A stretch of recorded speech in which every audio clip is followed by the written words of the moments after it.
اهلا وسهلا بكل عشاق قناه ابراهيم مش فايق.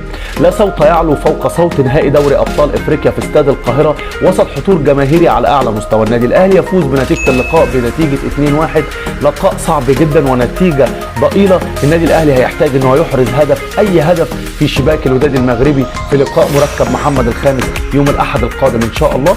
بس قبل ما ابتدي اللقاء معاكم النهارده لازم اوضح لكم 3 حاجات، 3 عناصر مهمين جدا. اي شيء بيحصل في الدنيا دي لازم يكون شيء عن قصد او شيء بدون قصد او شيء حدث نتيجه كارثه كبيره حصلت. اللي حصل النهارده شيء بقصد وشيء بدون قصد. الشيء اللي هو بقصد هو تحديدا التحكيم الافريقي.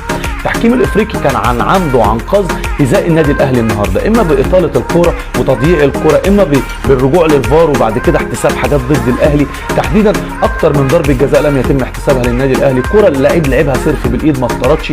احداث كتير جدا في مباريات اللقاء. الليبي تغاضى عن حاجات كتير جدا، وايضا التونسي اللي قاعد على الفار برضه نفس الكلام وكأن شيئا لم يكن. الدقيقه 60 واحنا فايزين 2-0 وكولر عن عمد يتاخر في التغييرات. عندك الو ديانج واقع من بدري او غيره ونزل السوليه. التغيير ده كان لازم يحصل ينشط خط الوسط بتاع النادي الاهلي. السوليه لازم ينزل لان السوليه شويك جدا ومدفعجي، ممكن يخطف لك كوره من بره ال 18 لان انت الجناحات عندك اتكتفت بسبب المدافعين بتوع الوداد. فطبيعي جدا ان انت تعمل تغيير. عندك تغيير تاني مهم جدا كان ممكن يحصل ولازم يحصل، نزول محمد شريف مكان كهربا. ليه؟ لان محمد شريف بيحتاج وقت كبير جدا عشان ينسجم في اللقاء. ما ينفعش محمد شريف تنزله اخر 10 دقائق في اللقاء. فده الشيء اللي كان عن عمد واللي تم ايذاء النادي الاهلي بيه. ان كولر بصراحه من اسوأ المباريات اللي قدرها بعد الدقيقه 60، لان طبيعي جدا ان هو يمتص اللقاء وينزل عناصر تقدر تفيد النادي الاهلي يتاخر جدا في التغييرات. تعالوا معايا بقى نبتدي النهارده تصريحات للنادي الاهلي. اول تصريحات اللي معانا هو تصريح لكولر.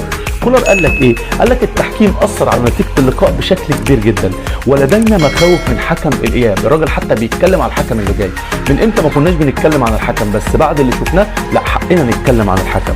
قال لك سعيد جدا بالفوز اليوم لكني في قمه الغضب بسبب قرارات التحكيم. كانت قرارات غريبه جدا واثارت غرابه الجمهور، وحتى الجمهور انفعل جدا، اللي قاعد في البيت واللي ماشي واللي واقف. احداث كتير جدا في اللقاء واحداث كتير ما ينفعش انها تعدي مرار الكرام، لازم الاتحاد الافريقي ياخد فيها موقف. الحاجه الثانيه الراجل اضاف قال لك ايه؟ قال لك شاهدت كل لقطات بعد المباراه ما سبتش لقطه الا لما تابعتها وشفتها. نستحق ركله جزاء واضحه، اللعيب دهس رجل حسين الشحات في منطقه الجزاء والحكم بتاع الفار ما تلقاش ولا قال اي كلام لحكم الساحه، يعني بمعنى اصح اهمله وما قالوش حاجه. وده من الشيء اللي اثار غضبي جدا وضايقني في مباريات اللقاء. برضه الراجل قال لك ايه؟ قال لك غير سعداء بتاتا بعد ان علمنا ان حكم الاياب سيخوض اخر مباراه في مسيرته. يعني من الاخر الحكم اللي جاي بتاع مباراه الاياب اللي في ملعب مركب الخامس هيخوض اخر مباراه في مسيرته. طبيعي جدا ان الحكم مش هيبقى عليه ضغوطات، مش هيبقى متضايق. ليه؟ لانه اي قرار هيعمله او اي مشكله هيعملها هيوقفوه، يعني ما هو خلاص قرر انه يوقف اللعبه من حياته. جينا بقى لابرز حاجه في اللقاء النهارده وتحديدا التصريحات الخاصه بحراس المرمى، لان مصطفى شوبير النهارده ولاده نجم جديد ابن الكابتن احمد شوبير. اداء اكتر من هايل، حارس ما توقعناش خالص جدا. هم النجوم والموهوبين بيظهروا في اللقاءات الحاسمه. النهارده كان هيطلع بكلين شيت لولا الهدف اللي جه في النادي الاهلي ناتج غلطه من الدفاع، بس بصراحه اداء هايل جدا. مدرب حراس المرمى ادلى بعده تصريحات النهارده واشاد بمصطفى شوبير اللي هو ميشيل يانكون اللي هو مدرب حراس المرمى. الراجل قال لك ايه؟ قال لك مصطفى شوبير قدم مباراه جيده، مشيرا الى ان الشناوي سيحرس عرين النادي الاهلي في مباراه الوداد في ملعب مركب محمد الخامس. يعني الراجل مدح اللاعب او الحارس الثالث بتاعه وقال لك مصطفى شوبير حارس على كفء وادى اداء هايل جدا، وباكد وبفرح الجمهور ان محمد الشناوي هيحرس عرين النادي الاهلي في ملعب مركب محمد الخامس. ريحنا جدا وطمنا لان بصراحه الشناوي عنده خبرات اكتر من شوبير فممكن يفيدنا في اللقاء اللي هناك ناتج الضغط الجماهيري. الراجل اختتم لقاء قال لك ايه؟ قال لك ان شاء الله سنرى الشناوي في المباراه القادمه والامر متروك للمدير الفني. يعني بمعنى اصح كولر هو اللي في ايده القرار، عايز يكمل شوبير في حراسه المرمى مفيش مشكله، شوبير جاهز. عايز يكمل الشناوي مفيش ادنى مشكله، وعلينا ان نعطيه اقصى ما لدينا. يعني بمعنى اصح انا كمدرب حراس مرمى لازم اعطي المدير الفني اكبر قدر ممكن من المساعده بحراس المرمى، ادربهم وهيئهم على مستوى عالي واقول له اتفضل شوف اللي انت عايزه منهم، انت الادق وانت الاحسن في اختيار انهي حارس منهم يليق بحراسه النادي الاهلي في مباراه ملعب مركب محمد الخامس. طبعا برضو من ضمن الاحداث اللي حصلت التصريحات الخاصه بالصحافه المغربيه. الصحافه المغربيه تلقت الحدث ده بشكل غريب جدا. ابرز 3 عناوين تم ايضاحهم عن طريق الصحافه المغربيه. اول عنوان قال لك هزيمه هزيمه صغيره للوداد. تم وصف الهزيمه للوداد غلبها ان هزيمه صغيره فعلا، نتيجه 2-1 مقلقه جدا على فريق الاهلي وكويسه جدا للوداد، ناتج الجمهور بتاعه القوي وملعبه، وبرده سابق خبره قبل كده النادي الوداد طلع النادي الاهلي مرتين، فعندهم خبره كويسه قدام النادي الاهلي. تاني منشط او تاني عنوان في الصحف المغربيه، هدف ثمين لبهراتي قبل العوده. برضه ده من ضمن التصريحات، الهدف اللي جابه بهراتي بيتم ايضاح ان هو ده الهدف الكويس وهدف ثمين جدا قبل لقاء العوده ان شاء الله في المغرب. التصريح الثالث والمانشيت برضه الثالث، امتياز للوداد قبل العوده. كلها تصريحات جميله جدا لان هم طبعا شايفين ان هم النتيجه 2-1 قريبه جدا، لو هم جابوا جون في ملعب مركب محمد الخامس هيخلصوا الكلام وهيقربوا الدنيا وهيحصلوا على الكاس. اتمنى عدم حدوث ذلك لان النادي الاهلي يستحق السنه دي فعلا عن جداره ان هو يكون بطل دوري ابطال افريقيا للمره ال11. طبعا اخر تصريحات معانا كانت للبلجيكي اللي هو خاص بتدريب نادي الوداد اللي هو فاندن بروك. الراجل قال لك ايه؟ قال لك بمعنى اصح ان الاهلي لم يرغب في الفوز النهارده بنتيجه كبيره وحظوظنا متساويه. يعني تصريح غريب جدا، الراجل بيقول لك ان الاهلي ما كانش عايز يفوز عليا النهارده او الاهلي ما حبش يوسع النتيجه النهارده.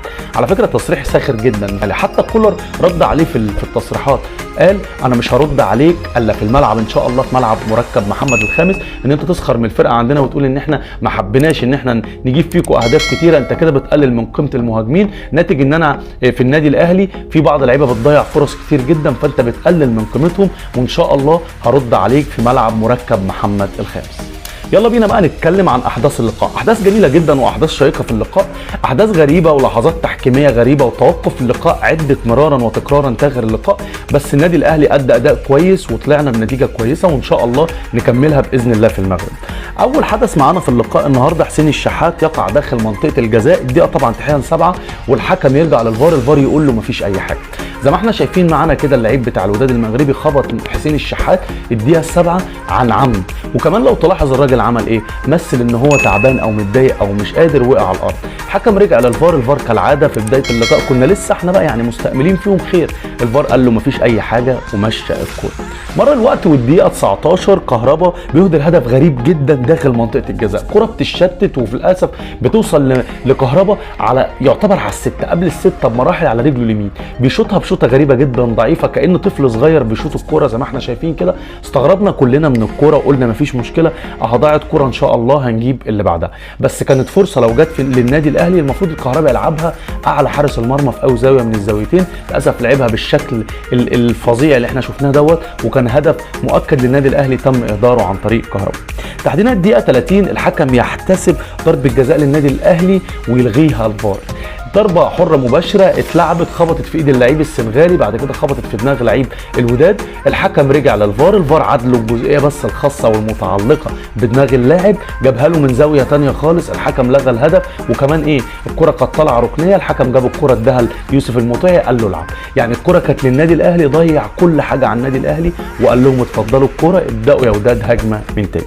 مر الوقت الدقيقه 35 ضربه جزاء لحسين الشحات، لا يهتم الحكم للكره، كره عن عمد، اللعيب هرس رجل حسين الشحات والحكم لا يبالي وشايف الكره انها ملهاش اي لازمه.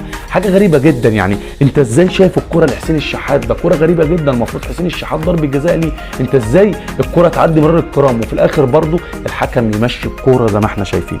الدقيقه 40 تصدي الموسم لمصطفى شوبير، تسديده قويه جدا من لعيب الوداد، مصطفى شوبير يصد الكره، صامبو يلعبها بالهيد توصل للعيب يشوطها، يصد مصطفى شوبير على هيئه نوير.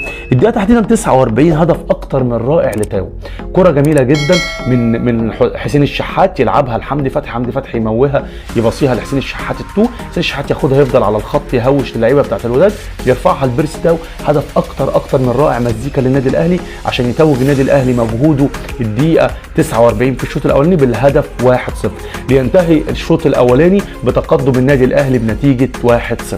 دخلنا مجريات الشوط الثاني والحكم بدا وصفر لقاء الشوط الثاني. اول حاجه او اول هجمه خطيره في الشوط الثاني كانت الدقيقه 59، محمد هاني لعبها كره طويله جدا لحسين الشحات، عدت يوسف المطيعي وعدت المدافع، حسين الشحات يلعبها بشكل جميل جدا يمررها الكهرباء، الكهرباء يستلم ويهدي نفسه ويضرب كره قويه مدفع ودانا في شباك الوداد المغربي، حتى المدافع اللي متعور مد ليه دماغه الكره، والكره اخترقت الاثنين المدافعين في شباك الوداد، وجون جميل جدا.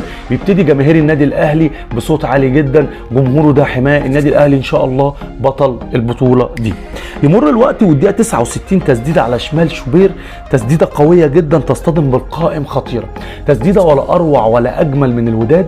استغربنا كلنا ان الكره دي ضاعت، شوبير مط نفسه جامد والكره خبطت في العارضه وطلعت، قلنا الحمد لله، والنفس يعني خدنا نفس كده، كنا خايفين جدا ان الكره دي تخش جون، بس الحمد لله الكره لم تدخل شباك النادي الاهلي وخبطت في العارضه، وظل يعني عرين النادي الاهلي محتفظ بثباته لحد تحديدا الدقيقه 69.